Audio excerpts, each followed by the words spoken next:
The Kick-Off Breakfast Show. Welcome back to the Kick-Off Breakfast Show with Damian on your Saturday morning. And as you know, over the last few weeks, we have been celebrating 25 seasons of the Hurricanes. We started off with props last week with Tyrel, Lomax, and the very first captain, Bull Allen. Now let's talk hookers today. We've had some pretty legendary hookers in the Hurricane franchise, but it started with one man, Hurricane number 15, Norm Hewitt. G'day, Norm. Morning, Damian. How are you, mate? I'm very well. How are you keeping yourself in your bubble, mate? Oh, look, doing extremely well considering the last 40-odd days. I've been outside my gates a couple of times. But no, the family are doing well. We're very blessed. Damian, we've got 11 acres, so we've got a lot of space. I must say that we find our own space between my wife and my two kids, and then we, come together and... we've been doing a lot of jobs on the farm, getting up to speed on a whole lot of list of jobs that just we haven't had time to do over the last, we've been here 16, 17 years now. But we're very blessed. We have space. The challenge for people who are living in one-bedroom apartments in an apartment building of, 30, 40 stories or even 3 or 4 stories, it must be tough as it's space is such an important place, but interaction with people, socialising with people, that's part of what keeps us sane. It's part of our well-being. And so, mate, we're doing really well. But, jeepers, it's hard not having sport. Yeah, I must say. Yeah, it is.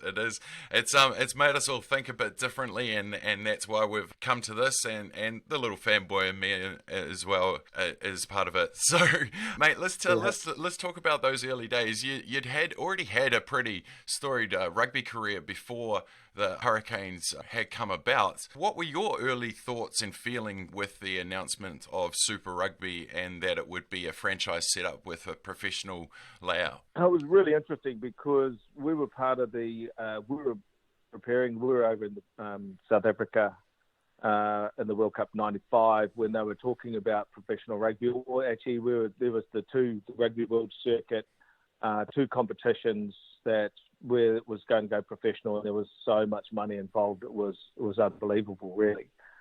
So that was an interesting time. We were in the World Cup campaign. There was a lot of conversations going on around professional rugby, the money that they were talking about. Because, as an amateur sport, and we were amateur, was like, we'd get an allowance of maybe $120 or $110 a day.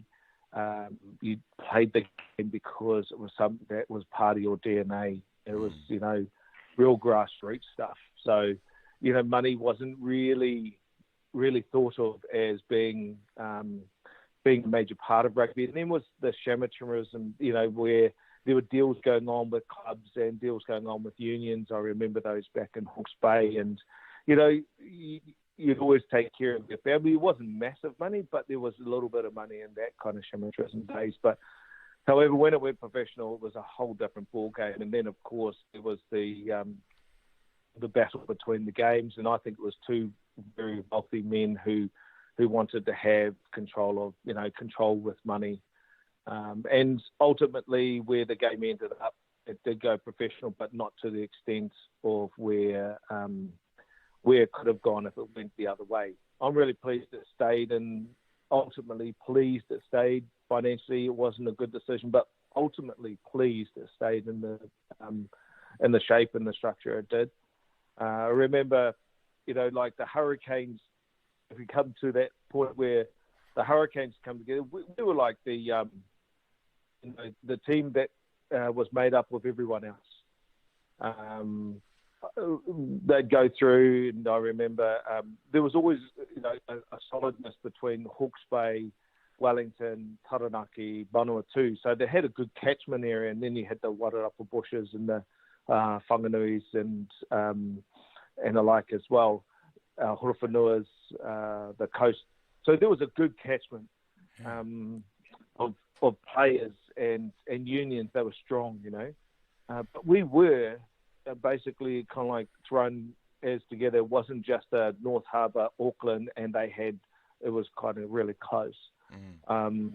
But mate, it was an amazing time. No one knew what professionalism was about. We kind of made things up as we went. So we were the experiments, and we had a lot of fun. Playing with the guys like Bull Allen, Carl Williams, Mike Russell, Dion Wallace, back in the day, the Jared Cunninghams, with Tana, and ultimately when we had some of the greatest players playing, like back into the John Auma's, Jerry Collins, and so on. Yeah. But in the early days, mate, we were just a bunch of lads who come from an amateur game, who just loved the game, and then all of a sudden you were getting paid a ton of money and you were traveling around the world, playing in this franchise. They had this like, it was the Cold Hero stuff. You had the Bull, Bull would get the ball, and Bull Allen would get the ball, and go Bull, and you'd have the whole crowd cheering. It was when the days when I remember the group of us, we went and turned over the first soil down at the railway yard for the stadium, and the Westpac Stadium became our home after the, Athletic Park. And I loved Athletic Park. I remember playing the last game there, and it was packed. And when the days when the spectators and all the kids were allowed to run onto the fields before it became, security, and then you get a certain area. I miss those days where people felt they could touch, come up and be part of the. they'd wipe your jersey, they'd pat you on the back, and then they'd shove the paper in front of your face, and sometimes you got really ho-ha with it, but most of the time, just because some people, particularly adults, you'd be signing a kid's autograph, and an adult would shove something in your face, and you say, just wait, and they get a bit argy-bargy, but hey, there wasn't. It was just kind of like it was all part of the game. Yeah. And I absolutely loved that. It was, Bull and I had a camaraderie and a friendship that was very solid. We were a bit of the bushwhackers, if you think of the professional wrestling days. We used to kind of walk around like the bushwhackers. We had a combination where I'd clear out Bull would pick up the game, pick up the ball and run. No, we had an amazing time in those early days. It was challenging because we didn't know we were getting paid a whole lot of money, so the whole social side became part of that as well. And as we know, my part, I didn't quite manage that transition well. But look, overall, got to look back at those days, and of course, they've been playing a lot of the repeats on Sky. And, every now and then I get a text going, I just saw you play such and such. Just saw you play this. Just saw you got smashed by Jonah in the All Black trial. And it's funny because it goes so quick, Dave, It goes so quick. And then, you remember the days when you run out in the stadium and it was chock-a-block season after season after season. And the Hurricanes had this following. We didn't win championships, but we had this free-flowing kind of excitement within the game, and it wasn't structured like the Canterbury's, and they were winning championships, but we just had this kind of like free-flowing game plan. We had a bunch of lads who loved the game, and we become part of what the fabric is now 25 years later. And to watch the games, we still go to the games as a family. It's traditional. We love the games. Unfortunately, we don't, with the amount of rugby we get to choose, and of course with the coverage of rugby, sometimes the watching it on TV. A Hurricanes game at home is always a Hurricanes game at home. Yeah. So and also then watching some of the younger players come through, like the station of Dane Coles. The home of Dane Coles is in your backyard, and knowing that I saw promising Dane a while, and he was at college, and I remember bringing him to my place and just having a couple of chats with him and his dad, and just seeing him go on and do so amazingly well, and then you see the transition of so Dane has mongrel, right? Yes, he does. And he has this niggle.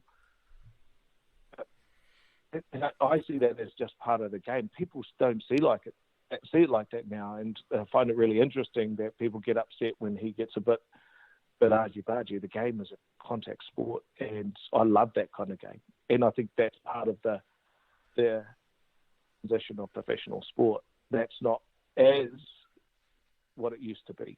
Yeah. And I see the game differently now. It's a bit more of I don't see the like the traditional lineouts or the traditional game, because it's evolved and the game is continuously evolving. And yes, would we be able to fit into the modern game? Don't know. But in the same argument, would the players today be able to handle the game of yesterday? Yeah. And the physicality, like they say, the physicality is more, but I'm talking about the other physicality. Yeah. Would they be able to handle that? That's or would they be throwing their arms up? Hey, mate, so much to cover. That was awesome. In your time, what was that moment? And I know you dabbled on how you did handle it, but what was that moment where you were like, oh, wow, we're professional athletes right now? Look, I don't know if there was an exact moment. To be honest, maybe it was when my first payment came through in the first month. Right. Because you don't, it's hard to reconcile the thought of you're not getting paid. So when you have full-time jobs and you go to training at 5 o'clock or 5:30, you get home and you get to training before 6 o'clock. You train until 7 or 8 o'clock, then you have a shower and go home. Right. And you do that twice a week. And you don't think about, you just thought of that as part of what you did for sport and how, you went and played a game with your mates. Yeah. But all of a sudden you're not at a full-time job. Yeah. I remember I played video games just in between everything, like Doom. Doom was my go-to on my PC. Definitely. I just played it. Why? Because there was nothing else. There was no, hey guys, you've got to get in some training or do some work and go do a course or something. Yep. They said, okay, you go to training every morning, we'll go to training every afternoon, and in between, you guys figure it out. Yeah. So, we were navigating this. And I suppose at the end of the first month, we got paid monthly, I kind of went, oh, look, there's a lot of money in there. What have I done for that? Yeah. Maybe that was the moment, I don't know if there was really a moment, Damian, that really kind of, pivoted into that space of, wow, this is professional rugby. I just think we took it as what it was. Right. We embraced it, and we got a whole lot of things wrong because, no one came in and said, okay, watch out for this, be aware of this, just be mindful of this. Yeah, but there's no benchmark. There's no benchmark. So we became the benchmark, and of course there were whole lots of things that, we didn't realise that, now we're public property and we've got to behave differently. Yeah. Because, there was a certain behaviour as a when you were just playing amateur footy, where you boys are going train hard, play hard, party hard. Yeah, and that was part of the culture. It wasn't definitely rugby. Wrong. Yeah, it was rugby. So and it was accepted, and then professionalism come along, and people, having full stadiums, it was new, it was fresh, it had this excitement about it. So maybe that was the moment. Like, it wasn't just playing for your provincial team, you were playing for a group of provincial teams collectively in one space for a season, and then you go play provincial footy. So it was an extra part. Maybe that was it, because you didn't just have Hawke's Bay supporters or Taranaki supporters or Wellington supporters. You had them all mixed up. So you had full stadiums. I mean, like, people used to get in buses, like in droves. I mean, one of the guys on the coast who used to work for Harcourts, I forget his name, he had like 90 season tickets. Wow. And he'd bring buses down every weekend just to watch the Hurricanes. And I think it was that kind of excitement. And it had a theme, Hurricane, Hurricane. And you heard that. Yeah. And then you had the Christian Cullen, forehead hand salute where he would go up, the Christian Cullen That's salute. the one, yeah. There's all those things that, they had to put Alan Raw. I think that was, if you're kind of thinking of it at the moment, that was kind of like the moment where, you like, okay, this is professionalism. It's different. It's different, yeah. Hey, Norm, I want to touch on, my dad needs a new T-shirt, mate, and I don't know where he's going to get it from, Yeah. but, and the T-shirt says blood, sweat, and 14 years. Tell us about that time, mate. Well, look, I think the essence of making sure that we reflect on the realities of when success and championships are won. Yeah. And you're talking about the Wellington Lions, correct? I am indeed. And the time in 2000 down in Christchurch. When you led them to a championship. Mate, I tell you, that was, again, I'd love to share this, Damian. I remember throughout the season, we had a pivotal moment, and, it's part of what I do in my career now. There are pivotal moments in leadership.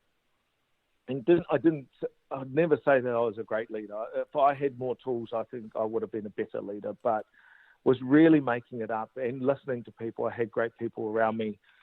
Look, Ken Laban was really credible. So, I remember him having a chat with me and just saying, look, it's about focus. It's about these things. He gave me some tools and taking those tools. And I remember there was a pivotal moment where Wellington, we were playing North Harbour, and one of our most senior players took his boots off. It's a first division game. I've never seen in this my whole career. He took his boots off and played in the socks. This guy was an All Black. And it really staggered me. We got a beating that day, and I just really staggered me that, there's a thing called once you get too big for your boots. Right. Yes. In the game, when you think you know everything and you make a decision like that, that's not in the best interest of the team. And I found that really challenged me, because this guy had just come back from an All Black tour, playing for the team, and we get our ass booted. And this guy takes off his boots in the first division game, plays in his socks. And I asked him afterwards, mate, why'd you do that? And he goes, I had sore feet. And I'm going, far out. Okay. So we got the team together, and we had a really front up conversation. It was a really hard conversation where, in those days, the language of, generosity and that was explicit with a few other colourful words in that as well. But we had a reflection where I said, look, if you're thinking about leaving and going to Japan, might as well go down. I've got to look in the mirror myself. But, we had this really tough conversation, really challenged the person who took his boots off. Mm. It was really interesting that it could have broken us, but it actually brought us together. Oh. From that moment on, we went and won games that we would not necessarily win. And I remember we played Waikato and we beat them here. I remember we went to Auckland and beat them up there. I remember we went down to Christchurch. And, Jonah was part of our team then. Yeah. And I had a good friend of mine, Ray Thompson. I'd always ask, how do we keep people motivated? And when we played when we played Auckland, I put a little, montage of pictures or cuttings of the footage of games we played.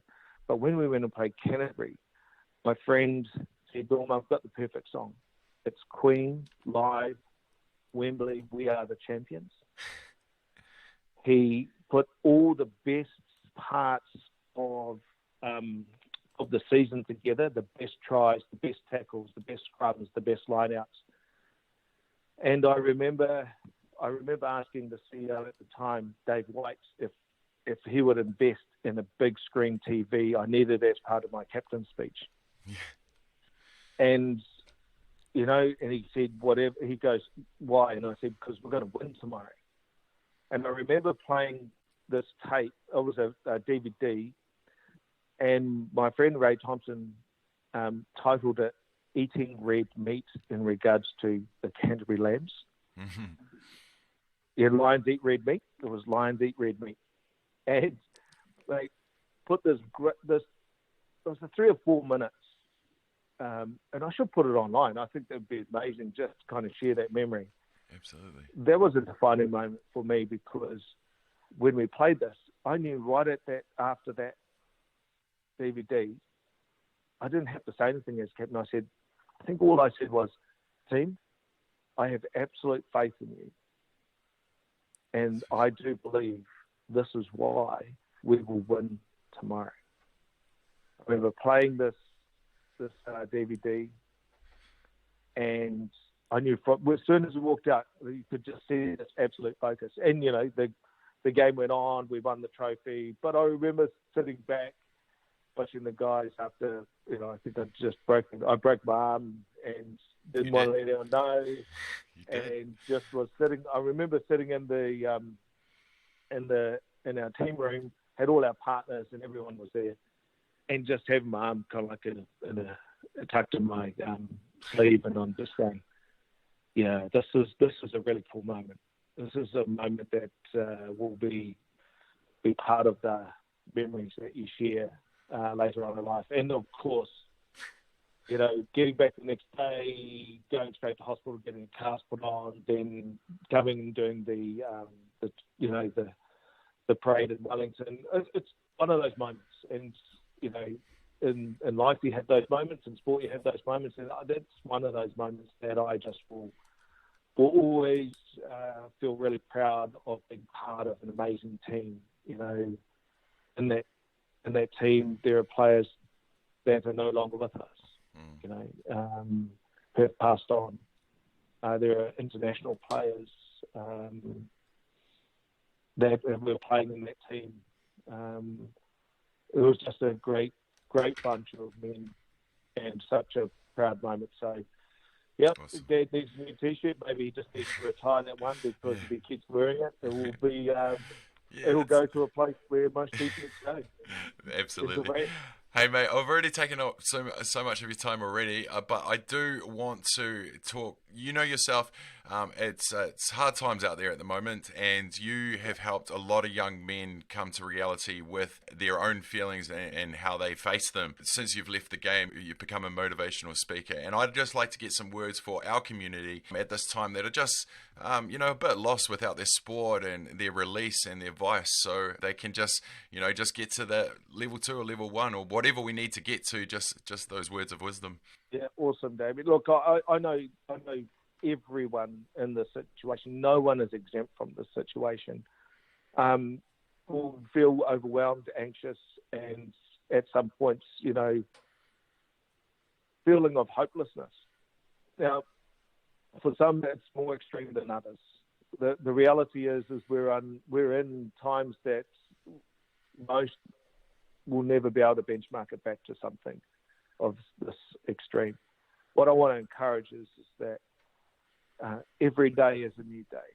Every day has the opportunity to keep ourselves in a space that if we don't have a purpose, and sometimes purpose is going to sport, but it's to adjust that. There's so much information online.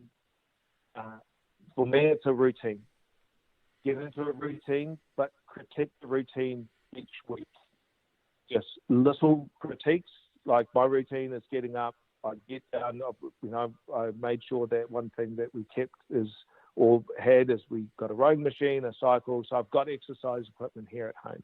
Not everyone has that. You don't have to have exercise, but there's a lot of space out there. Get into a good routine. Exercise is absolutely critical. Don't get stuck on the couch. I think the first week in lockdown, second week, just got up a bit later and went to bed a bit later and got out of routine. And you can get out of routine real quick. Exercise is critical for good headspace. It's good for your well-being. Number 2 is thinking of what your purpose is. I physically contract to a number of companies, a great company owned by a great family on the coast, the Ginty family, multi-civil. contractors, my job is physically getting out face-to-face with people like in the multi-civil contractors business, or the PCL roading construction business, or the air business, or the 24/7 electrical business. But I can't do that. So I had to adjust. I use technology as part of the platform, and it was hard to adjust. Find the purpose. If you need to get exercise, find a good routine. Purpose, one part of my purpose every morning is to send a message out to over 1,200 people. It's a little message of morning team, another day begins today. Hope you and your family are well. And a quote at the end of every little message that I send out. And that's part of my purpose, to keep connected to people. Nice. Then it's food. Making sure you're not over, like people are eating, I'm sure, a lot better than what they were because we don't have takeaways. We can't just go to the shop. It's the adapting of that. But then the third part is making sure that you're not on games or on your phone 24/7, that you do get a good block of sleep. They're three foundational things: exercise, routine, food, and sleep. Awesome. And the encouragement of there's a lot of good people out there. If sport has been part of your outlet, identify that you might do, like I've decided I want to do some more running. I haven't run since I retired from footy. But we've got a treadmill, and when I was doing time trials of 3K, my first time was like 44 minutes on the treadmill to do 3K. Why? Because that's where you start. You start there. Now it's at 26 minutes, and just get a little bit better every day. But my encouragement out to everybody, Damian, is hold in there, stay strong. For us to beat this, we do have to make sure that we don't get complacent. Absolutely. There's a lot of challenges that if we're being challenged now, I'm going to be absolutely real. There's a lot more challenges that we're going to face. This is just preparing us for the challenge in front of us. And I encourage people, find your purpose, get a good routine, eat as well as you can, and make sure you get good sleep, and, adjust it, critique it. And there are a lot of amazing quotes and affirmations and a lot of great help online. Never be scared to put your hand up. Yep. I think that's the most important thing. So, but I wish everyone well. Stay safe. Kia kaha. And, I appreciate being on your show, Damian. It's been amazing to kind of reflect back on those days, because you just don't do it every day. And the sport has given me, rugby has given me a great opportunity in life. And I hope, and that's the thing, hope we get to see this great game continue as we know it. Here. Thank you so much for your time today, Norm Hewitt, Hurricane number 15. Go well, my friend. Yeah, you too.